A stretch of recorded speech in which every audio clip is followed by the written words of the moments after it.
Hello, everybody, and welcome to Nathan on Shuffle and to my latest episode of New Album Spotlight, the show where I put the spotlight on a new album in progressive rock or progressive metal or a related genre that I want to talk about and give my opinion on, recommend to you guys, and it's just a fun way to talk about great music that's coming out. So I've been in the back of my head going back and forth if I want to talk about this one because I don't feel like I'm really the expert on this style of music. But I thought it'd be fun to kind of use it as a sounding board to talk about my thoughts a little bit of harsher metal and progressive rock, I suppose. So that's really what I'm going to frame this as, use it as a discussion topic, and talk about the album as well and my thoughts about it. So hopefully that works for you guys and is an interesting framework. If you want more of a traditional review of this album, I would point you towards Rhyme Signatures or Notes Reviews, their channels, and they did excellent reviews of this record. They're more fans of Between the Buried and Me and their style. But I wanted to give a little bit of history about my experience with progressive metal and with the harsh, growling vocals that sometimes come with it. So I discovered progressive rock from my dad, of course. He was a big fan back in the 70s of Yes and Genesis and Gentle Giant. The big three for him were those bands, and I fell in love with them as he showed them to me. And it made me curious of if there were bands in the modern day doing the same style of music. Like, did this music all die in the 70s, or are there bands still keeping it alive and doing more modern, interesting things with it? And I came across a super group called Transatlantic was the first thing I stumbled across while I was searching on the internet, and listened to Transatlantic and all the bands that make up Transatlantic to kind of dip my toes in the water of what was current at the time in progressive rock. And I listened to Dream Theater, of course, because Mike Portnoy is part of Transatlantic, and thus I had to listen to a Dream Theater track. And the first one, which was probably their most current quote-unquote single or song that was getting the most attention at the time, was The Glass Prison from 6 Degrees of Inner Turbulence. So you can kind of piece together what time frame this was when I was discovering these artists. And honestly, I was a little bit thrown off by it because I am not really into metal that much. I didn't really grow up with metal music. I wasn't very knowledgeable about bands like Iron Maiden and Metallica and those types of artists. Just wasn't in my wheelhouse. It's not music my dad really is into. It's not music that I was really very accustomed to at the time, where I had grown up more in like 70s classic rock and the Beatles and Boston and Kansas, and those types of bands were more the ones that I gravitated towards rather than the heavier, more metal centric artists. So it was a little bit of a shock to the system, and at first I'll admit that I really didn't care for it that much because I thought it was too heavy. I likened it to Metallica, which I just didn't really care for at the time. So I dismissed it, unfortunately, but I did end up picking up Scenes from a Memory after it was just so highly praised by so many people who love the same progressive rock as me. And that's when it clicked. That's when I got into the progressive metal scene with that album. And I subsequently started exploring bands like Symphony X, like, Pain of Salvation, bands at that time who were kind of the leaders of the progressive metal movement in the early 2000s. And I really fell in love with that genre of music and still have a lot of affinity towards it. But in the modern day, I've noticed that a lot of bands really dabble in this harsh vocal style that has made me really struggle with the genre, honestly. And it's really a shame because a lot of these bands on paper would be bands that I would really love because they have that eclectic progressive style. They dabble with other genres. They do so many adventurous, fun things in their music. But those harsh vocals just are really jarring to my ears. They just sound very hard and coarse and not very melodic or musical, which is sort of the opposite of why I come to music. I look for things that are really melodically satisfying and beautiful, but still have this like adventurous spirit about it. That's what I love about progressive rock. Like, you look to Yes, and you have the beautiful angelic vocals of John Anderson that are very easy to listen to, very melodic, very satisfying. But then you've got this adventurous music all around his sweet vocals, which to me is the perfect marriage of like this really wonderful melodic sound and this adventurous nature of the musicianship and the virtuosity on display and all of that. That's what really makes my heart sing. That's the music that I really fall in love with. And I know that with a lot of these, progressive metal bands that utilize harsh vocals, that there's something there, that they're really trying to take the genre forward and do things that are interesting and innovative. And Between the Buried and Me is the perfect example. They have so many different stylistic changes. They really experiment with like different styles of music and don't just rely on standard death metal in their music. And I really respect the attitude they have, their perspective, and all of that is so fantastic. And musically, I'm just so in line with what they're doing. But the harsh vocals takes me out of it, and it's really difficult. And I've tried so hard because I want to be open to different styles, to different, sides of music. I feel like because of my love for progressive rock, I have this experimental nature that wants to see what other things sound like and how that might work in a different context. And just, this has been a hurdle of mine that's been really difficult to cross over. The closest I've come is with Opeth, which I've learned to appreciate some of the prog metal records from Opeth, like Blackwater Park, Ghost Reveries, Watershed. Watershed was really my moment of really actually falling in love with an album with harsh vocals on it, because I felt like there was a good balance. Sure, there were moments of intensity and harshness, but it was balanced with his wonderful clean singing vocals as well. And I thought that really worked well, whereas some of the older Opeth material was just all harsh all the time, which was really jarring and difficult for my ears, Of course, they always, even back in their early days, had some balance and light and shade and some more acoustic sections and more melodic singing, but there was a bigger portion of their music that really leaned on those harsh growling style vocals.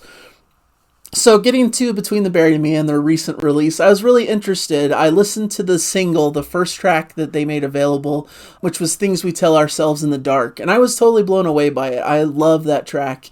I think it's absolutely fantastic. I love the funky grooviness to the track. There's almost some Gentle Giant-y counterpoint vocal stylings happening. Sure, there's some heavy moments. There's even peppering of harsh vocals, but it's not too over the top. There's a lot of melodic singing, a very soaring chorus that's catchy and fun to listen to, and just stellar bass grooves that just really impress me and make me love listening to that song and diving into it and putting it on repeat. So I was like, maybe this is the record that'll finally get me into Between the Buried and Me, because it's a band that I've always wanted to love, because they have that quirky style. I love a band like Haken because they experiment. They do these kind of fun, almost circusy, carnival style, musical sections that are just super fun and technical and bring a smile to my face. They do incorporate some djenty, kind of heavier metal stuff, but they always balance it well with other, maybe 80s synth style music like on Affinity, or, more Gentle Giant-y prog like on Cockroach King. They're able to really blend and morph in these styles and work well just with progressive rock fans. They're, to me, the perfect mixture of progressive rock and progressive metal to really appeal to both sides of those equations. Where Between the Buried and Me really focus harder on the more hardcore metal fans, I think. But they do have that adventurous spirit. They do have those quirky, circusy, carnival-y type sections as well, and really complex instrumentation and delving into other things. And once again, we got to the second single, Absent Thereafter, which fuses almost like a bluegrass element with some twangy country guitar work, and the end is almost like this rockabilly fun, vibe where you feel like you're in just a fun concert hall listening to them just jam out on their instruments with some saxophones in the background and some blues licks on the guitars. But you do get this aggressive vocal that's pretty prominent on that track. Tommy Rogers, the vocalist, is really going for it with those growling sounds, which takes me out of it, honestly, a little bit. Like, I really love the fusion that they're providing. I really like them exploring in these different styles, but man, that like ever-present just harshness to the vocals where it's hard for me to even decipher what he's singing about, what the lyrics even are in the song. It's just not a style that I've really ever warmed up to. And I hate that because I know it's blocking me out of a lot of great music out there. I have friends, fellow YouTubers who love this style of music, who love these kinds of vocals, and they try to share music and like, oh, how great is this? And I just feel like so left out when it's something with harsh vocals, with heavy blast beats, with just this intense metal nature. It just something I can't get into. I immediately start listening to it and it just takes me away and makes me just really not happy. It's not pleasant to my ears, and I've always tried to diagnose, like, why is this? Why do I not care for this? Part of me wonders if it's just my nature as a human being. I'm just not very aggressive in nature. I'm very like loving and just very just happy and positive and joyful person. And sometimes it's hard for me to get into this heavy blast beat growling, like aggressiveness and these dark subject matters and things that just don't really resonate with me. I wonder if that's part of it. It almost starts to feel goofy to me. Like, I actually enjoy like limited use of harsh vocals, like where it's just limited to specific sections or specific songs because they're trying to convey something emotionally. And I really love great storytelling. And so if there's a harsh vocal that kind of expresses this anguish and anger and emotion, I'm actually on board with that. But when that's the whole palette of the entire song, the entire album, then it just starts to wash away and lose its impact for me and just starts to become this style that I don't really understand and doesn't really resonate with me like it does in limited doses. So, and I know Between the Buried and Me kind of switch it up. They have sections that are more sung vocals and sections that are more intensely harsh vocal. But I feel like the equation is a little too shifted towards harsh vocals for me to really fall in love with it and to really become a huge fan.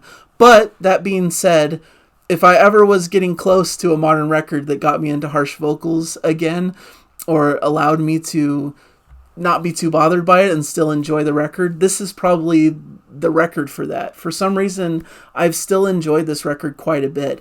And like I mentioned, I really love the opening track, Things We Tell Ourselves in the Dark. I think that's one of the more brilliant songs I've heard this year. And I love the 1-2 punch at the end. We've got The Blue Nowhere, the title track, and then Beautifully Human, which lean more into a more melodic side of the band. They're not very metal infused. There's really no harsh vocals to be found, maybe minimally on Beautifully Human, but not really very prominent whatsoever. I love the more poppier nature to the title track, just beautiful strings and heavenly guitar riffs and tinkling keys and atmosphere, a catchy melody with great singing and clean playing. Just a really special track that sticks in my ear and is just really nice to listen to, just pleasant and a great showcase for the band.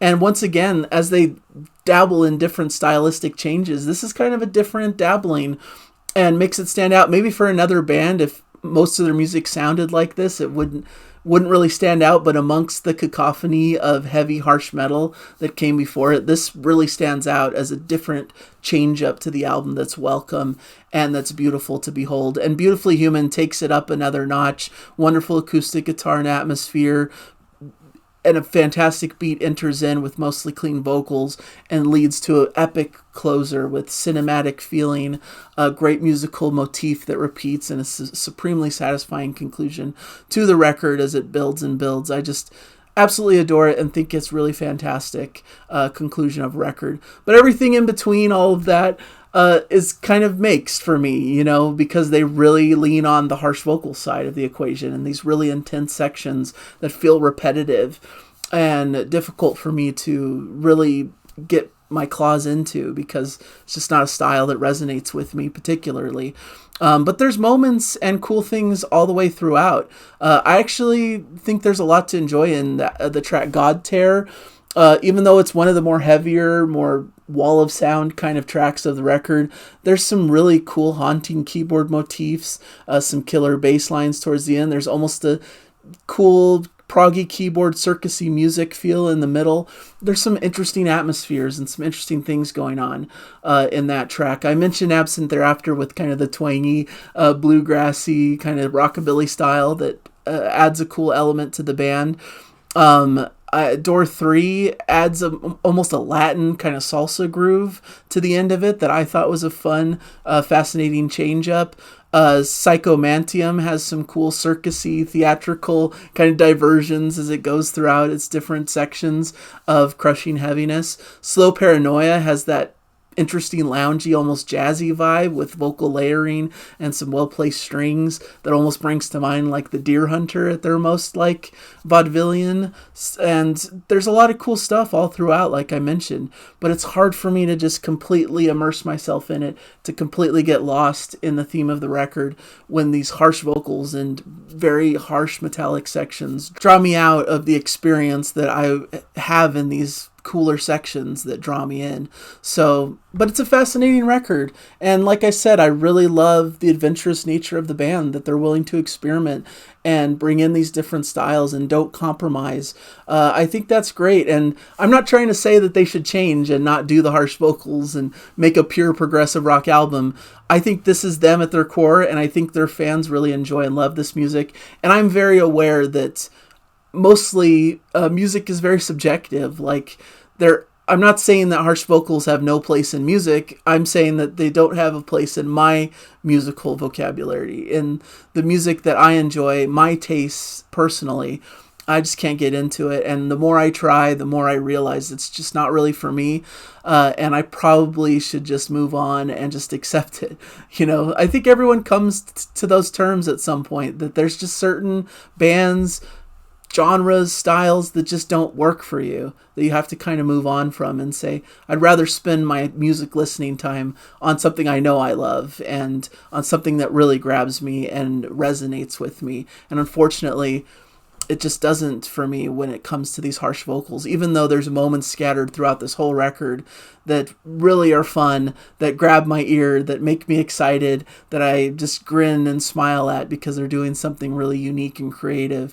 But it just gets broken up with these sections that I almost tune out because it's too hard for me to get into those styles. But I love what they're going for here, and I think it's a worthy record. If you don't mind the harsh vocals, I think this is a great one to explore. I'm sure many of you already know the band or have already decided you're not into the band. So I don't know if it's like the greatest starting point to get into Between the Buried and Me. There's probably other records for people who are more familiar with the band. They'd probably say, oh, start with this one, start with that one. But I did think it was a really fascinating musical journey. And I've been trying to pay a lot of attention to the Inside Out releases this year. This came out on Inside Out, and that's one of my favorite record labels. And I'm trying to give an opinion on pretty much all of their records as they're coming out, because I really respect the label and think they have a great ear for modern progressive rock. And so I was glad to give some time to this record, and I really had an interesting experience with it. And I was surprised by how much I was able to listen to it, despite being really turned off by the harshness, as I mentioned. But it's a great lineup for the band. We got Tommy Rogers on vocals and keys, Paul Wagoner on guitars, Dan Briggs on bass and keys, and Blake Richardson on drums. And they all do fantastic work. The production values are very high on the record. It sounds really fantastic. Their playing, of course, is up to very high levels, as it always is with these groups of musicians.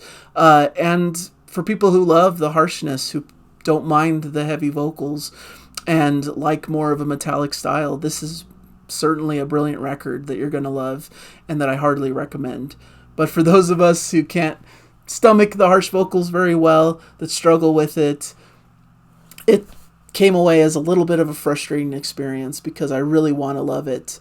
I really want this to be the record where I'm like, it all clicked into place. Now I love the harsh vocals and I get what people are raving about. But it, once again, isn't quite going to be that for me. And I just have to live with that. And it's okay. I can focus my attention on other things that work for me better musically and not hyper focus on the things that don't. I think that's part of my anxiety, that I tend to always focus on the negative, focus on like, what am I missing? What, musical doorways should I open up to try to expand my mind? But sometimes it's just a better use of time to just listen to what you love. Of course, dabble and experiment and try to find new things. Like, I'm not trying to say that we should never be adventurous and try out new things, but just use your time wisely and understand once you've listened to like enough of one thing and have come to the same conclusion that it's probably not going to be likely to change over time, and maybe it's better to change your direction and experiment in a different way. Try out something different. So that's what I'm attempting to do, and hopefully this rambling review made some sort of sense to somebody. And hopefully your takeaway is not that I'm trying to pick apart the record or say it's not very good, but to talk about my tastes and how it just doesn't match up with me because I don't care for those harsh vocals. But I love the sections that they're experimenting with, that they're doing different things, that have more of the clean singing and more of the experimentation. And I really respect just the perspective of the band and that they're willing to experiment and try out new things. And it's really cool that bands like this still exist. And I hope they continue forward in the same vein and continue to delight their fans. So thank you guys for joining me. Hopefully appreciated these words, and let me know in the comments how you feel about the record or about harsh vocals in general, if you have some of the same hangups as me or don't and have tricks to try to get over the hump and enjoy it better. That I'd be curious to know about that as well. So thank you guys, and I'll hopefully catch you guys in a future episode. Bye everybody. Enjoy the music.